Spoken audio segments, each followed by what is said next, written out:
माननीय संयोजक जी कहाँ चल रहे हैं? क्या बोल रहे हैं जिलाध्यक्ष जी? आप खड़े होते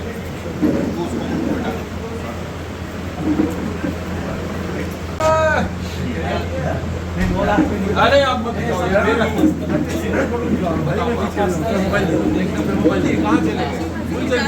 समाज कोई मुद्दा नहीं है, मुद्दा तो विकास है। और विकास भारतीय जनता पार्टी करा सकती है, क्योंकि केंद्र में भी और राज्य में भी हमारी सरकार है। और आज हमने अपने यहाँ नगर पंचायत स्तर का घोषणा पत्र माननीय प्रदेश अध्यक्ष जी ने जारी किया है, और उसमें नगर के संपूर्ण विकास को दृष्टिगत रखते हुए सारे बिंदुओं को शामिल किया है। और हमने घुमका नगरवासियों से कमिट किया है कि इसको हम इसी कार्यकाल के रहते हम पूरा करेंगे। आने वाले समय में भी भाजपा की ही सरकार बनने वाली है, लेकिन हम 2.5 साल के अंदर इस वचन पत्र को पूरा करेंगे और घुमका का विकास को आगे लेकर के जाएंगे।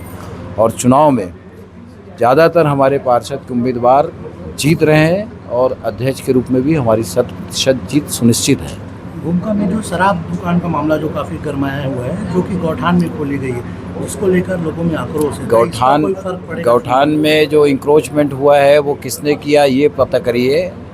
और शराब दुकान जो खुली है उससे अवैध शराब बिक्री बंद हुई है यहाँ पर। इससे यहाँ के लोग संतुष्ट हैं, कम से कम अवैध शराब की बिक्री बंद हुई है। ये मैं पिछले 1 हफ्ते से यहाँ पर हूँ और ये फीडबैक मुझे जनता से ही मिली है।